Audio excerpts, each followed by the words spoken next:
Before we begin, just a few housekeeping announcements. This is a 30-minute press briefing. The session will open with the remarks from our distinguished speakers, followed by a short Q&A. It has witnessed high-level participation, insightful deliberations and important announcements, including the presentation of the Director General's reports, the launch of new initiatives, and the Honorable President of India's keynote address. It is now my honor to share key highlights of the day's proceedings with you. May I take this opportunity to introduce our esteemed speakers for the press briefing.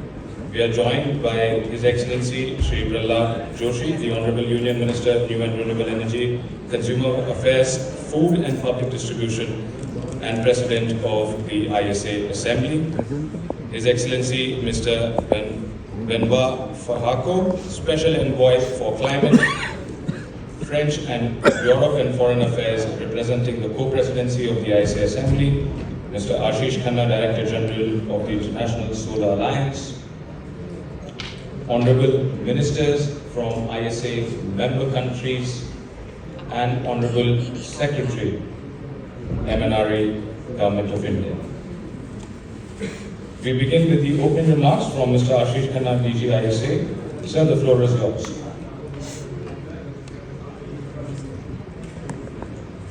Welcome everyone. It's an honor to have my first assembly as Director General. Thank you very much. A lot of you from the media were here when I was sitting on the corner seat last year as the elected. What we are doing now this year is translating ISA, building on the strengths of moving from ambition to action. As we discussed in the session with Honorable President of India, which a lot of you would have seen, is the first ever visit from the head of state of India since 2018 when ISA was launched. That reaffirms the importance India assigns to the role of solar and ISA's ability to convene member countries. We are in this assembly looking at moving from ambition to action.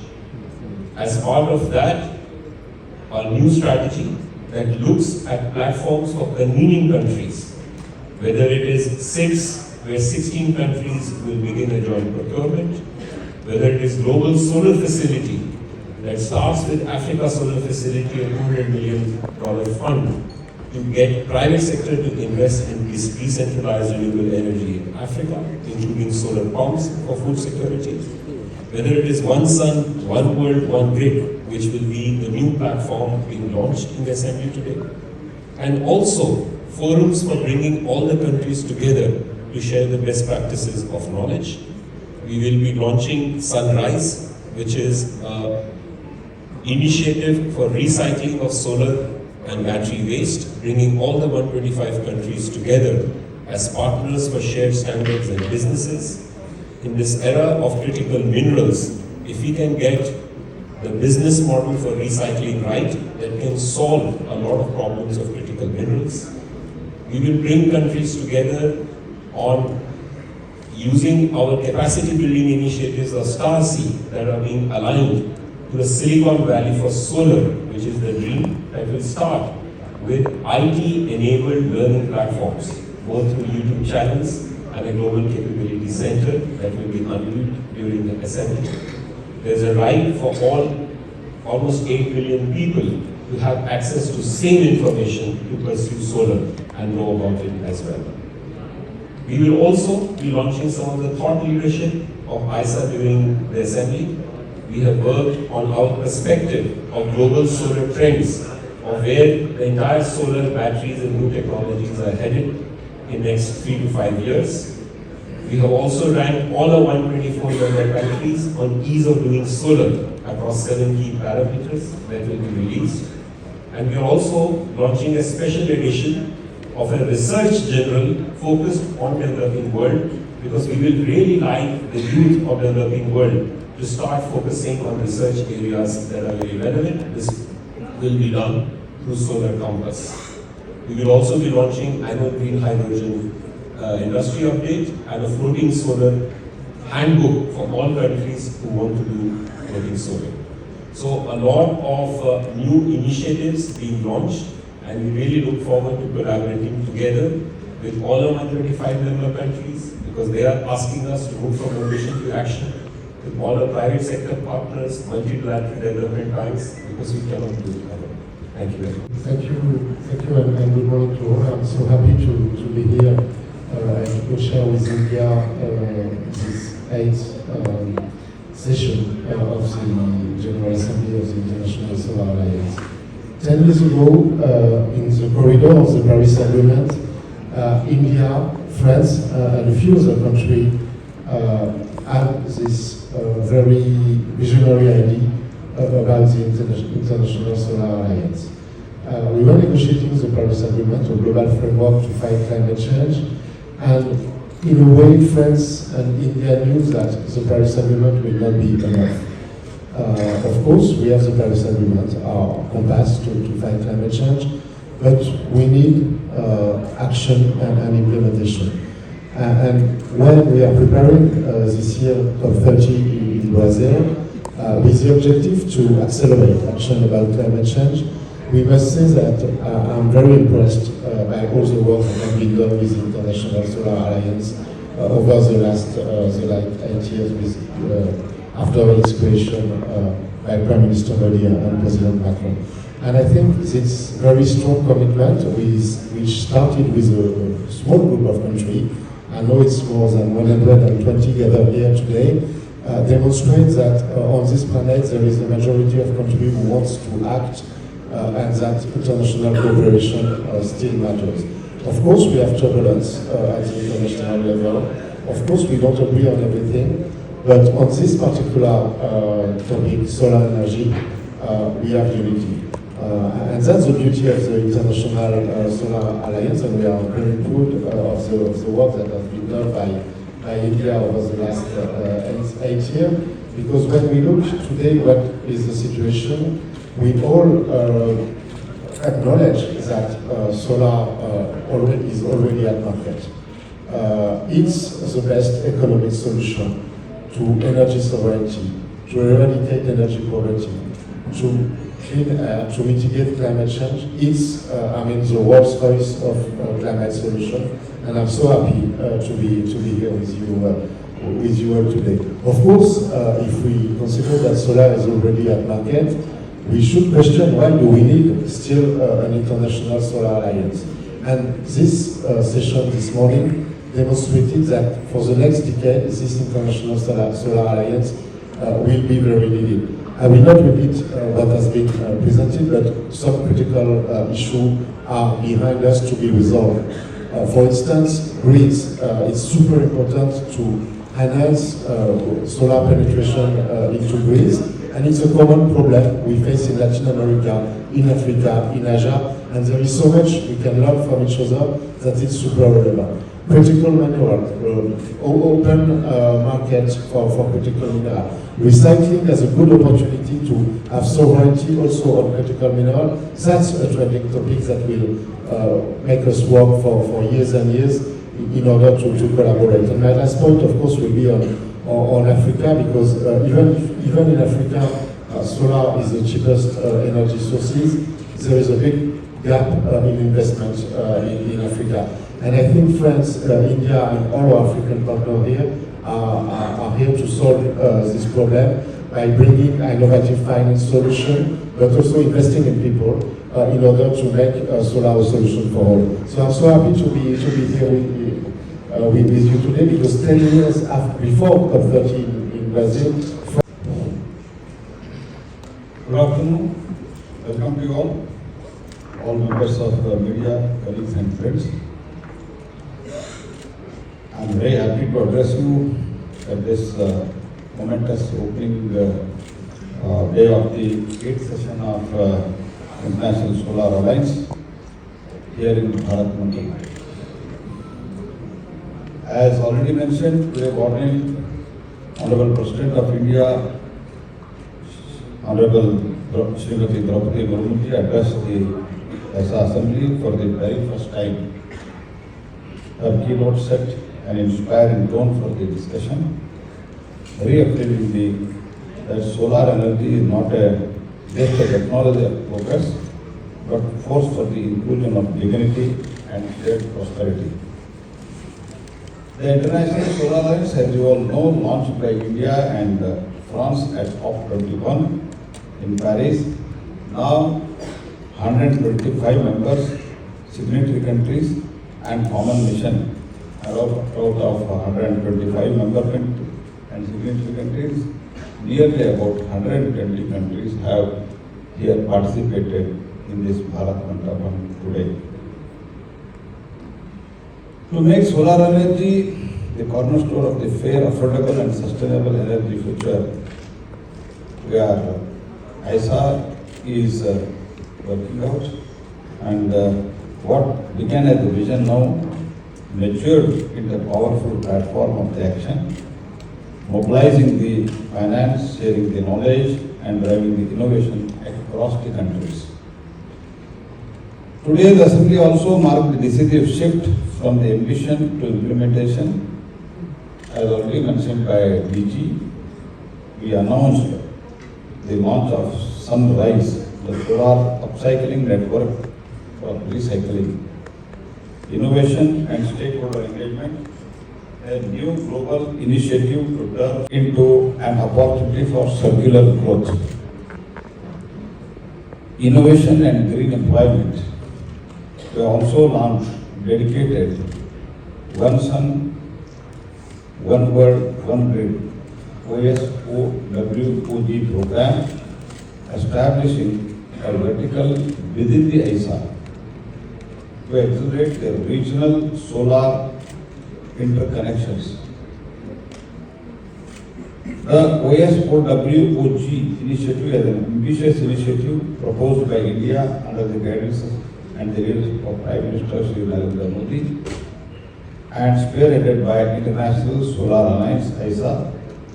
A detailed study has identified the priority corridors linking East Asia, South Asia, Middle East, Europe, and Europe, Africa, with feasibility assessment work to begin soon. Another significant step forward is unveiling the Global Capability Center and ISA Academy, which together form a backbone of ISA's capacity building vision. A Silicon Valley for solar, connecting the center of excellence called STAR, STAR. CPROS member countries through AI-driven, multilingual and inclusive learning pathways. The ISA Assembly will democratize the access of solar knowledge, empower the local talent, and help every nation to build its own skilled solar workforce. We are also committed to harmonizing the standards and testing of the solar across the ISA member countries in partnership with the National Institute of Solar Energy, NICE. ISA's flagship financing vehicle through $200 million African Solar Facility is also soon on the course to be launched soon. And India's leadership in the world of solar under Prime Minister Narendra Modi's guidance has led us to be ranked third globally in solar power generation, having achieved 50% of the installed capacity from non-fossil sources, 5 years ahead of its 2030 target, by avoiding nearly 4 lakh crore or about $46 billion in fossil fuel imports and pollution-related costs. India's transition demonstrates that clean energy is not a cost, but an investment in growth, health and human potential. As a President of ISA Assembly, India remains firmly committed to enabling, not prescribing or empowering every nation to define its own path to substantially more than 761.8 gigawatt lies within the member countries of the ISA. accounting nearly 41% of the solar global capacity. This rapid scale-up of the solar deployment reflects the historic success story in making the clean energy affordable and accessible. Through initiatives such as aggregated procurement under the SIDS platform, the Africa Solar Facilities, Sunrise Global Capacity Center, and OSOWOG program, the ISA is driving the practical collaborative solution that take the solar from the margins to the mainstream.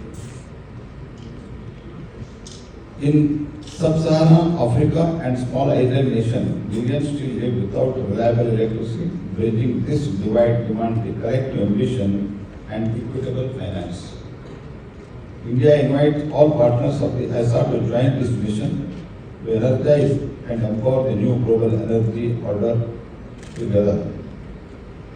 Together, we are shaping the future where every home, school and farm can be anchored by sun, where the circularity and equity define our growth, and where the energy of the global south light the way for the world.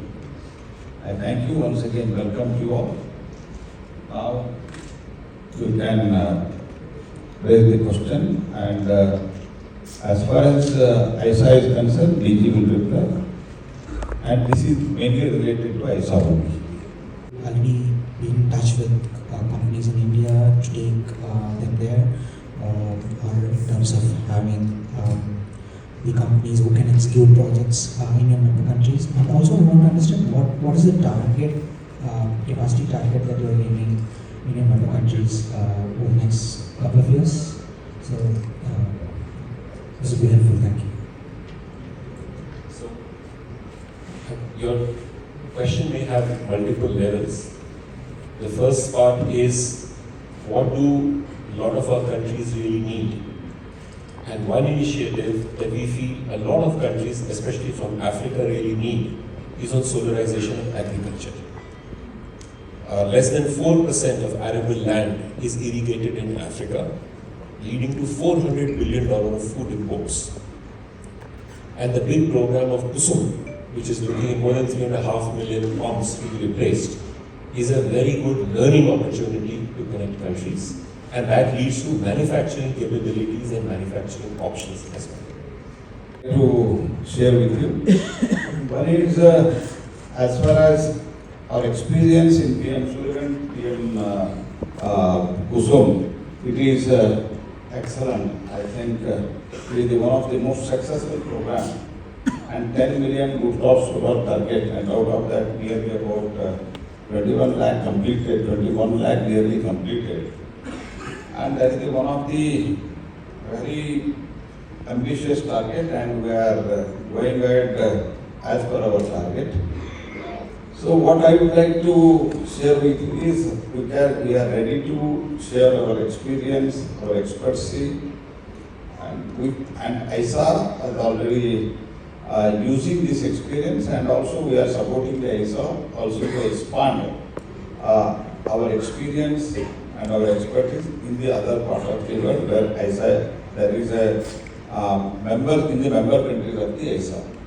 And naturally, this success story, because ISA's intention itself is, the purpose of the forming the ISA in COP21 is to see that everywhere through non-fossil sources, generation of electricity, whether within a large scale or in a decentralized system, that was the intention. And India is most successful with that.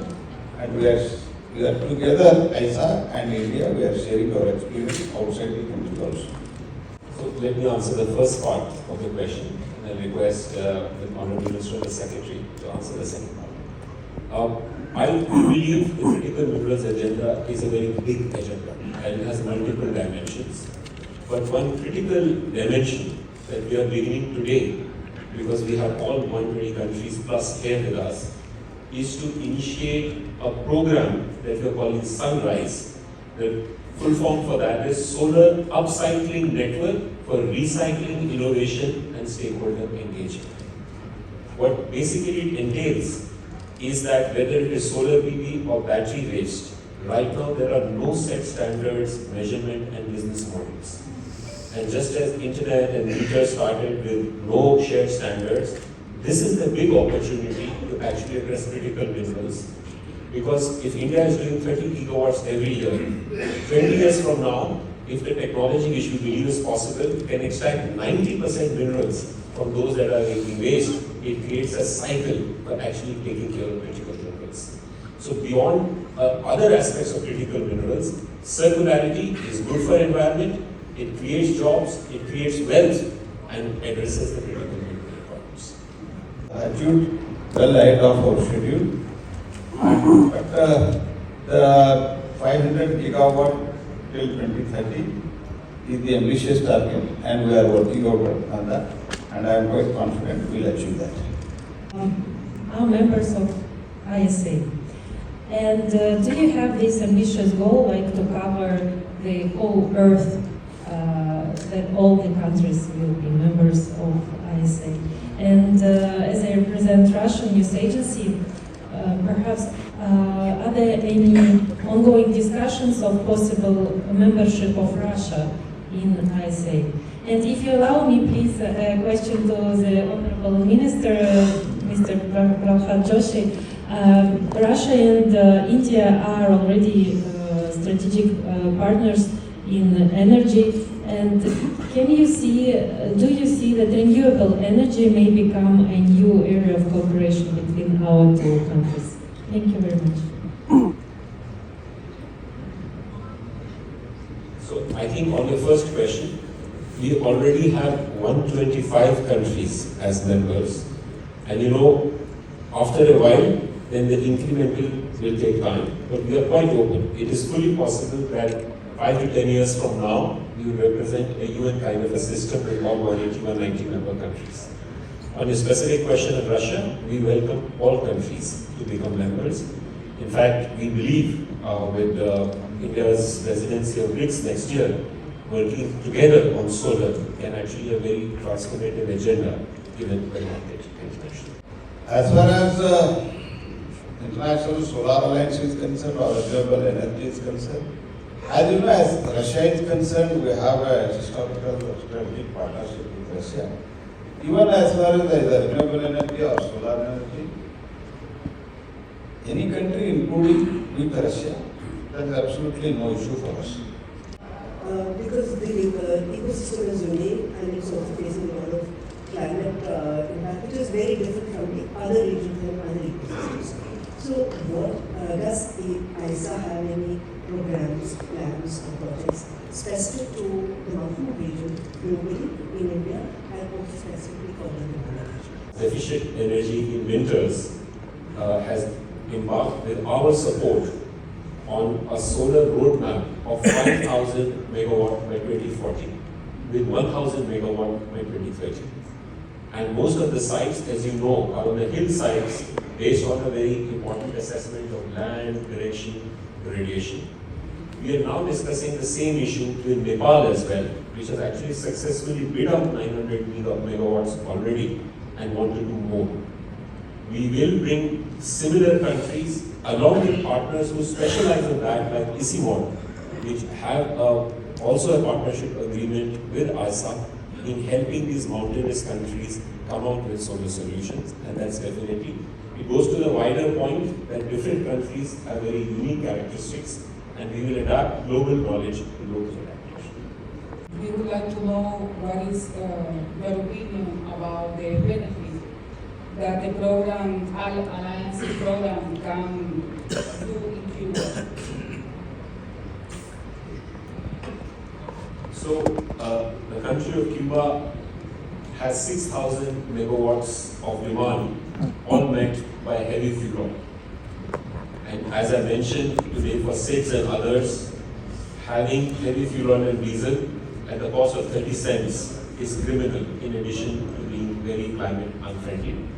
We are trying to help Cuba on two accounts. One, to get some of the solar pumps move to Cuba because that is something that they are on a high priority. We are starting with a small pilot that we are discussing from about 400 going up to 10,000 solar parks over the next 3 years. And secondly, some of the larger companies that have global offshoots that relates to their currency problems, if they want to move to solar as part of their industrial setup to commercial industrial establishment, we will work out a business model. So those are two big areas we really hope. And there's a Starseed Center in Cuba that's operational. I was there. I was delighted how it is helping not only Cubans but all the neighboring countries in training, and we will create a more institutional setup to build capacity. Related to funding, funding is a great concern. As you mentioned that you are looking for the private funding, and France has also announced financial contribution. Are you looking at other countries also for contribution? And when it comes to private funding, what sort of private funding are you looking at right now? So I'd like to begin by saying that definitely we are living in an era where unfortunately there is a huge cut in development financing across the board, and therefore this question of concessional financing is very important. For an Africa solar facility, we believe we will be at around $75 million in 2 months, but the target is to raise another $125 million to become $200 million. So we will be raising financing. But I would like to reiterate, often, because of my 25 years experience across countries, I see countries demanding a lot of concessional finance. And one of our dialogue is, if you look at the world, out of $2 trillion of total clean energy financing, roughly only about 100 billion was concessional finance. That means 1.9 trillion is from private sector. So our work with countries is to see what will enable private sector to start investing in your countries.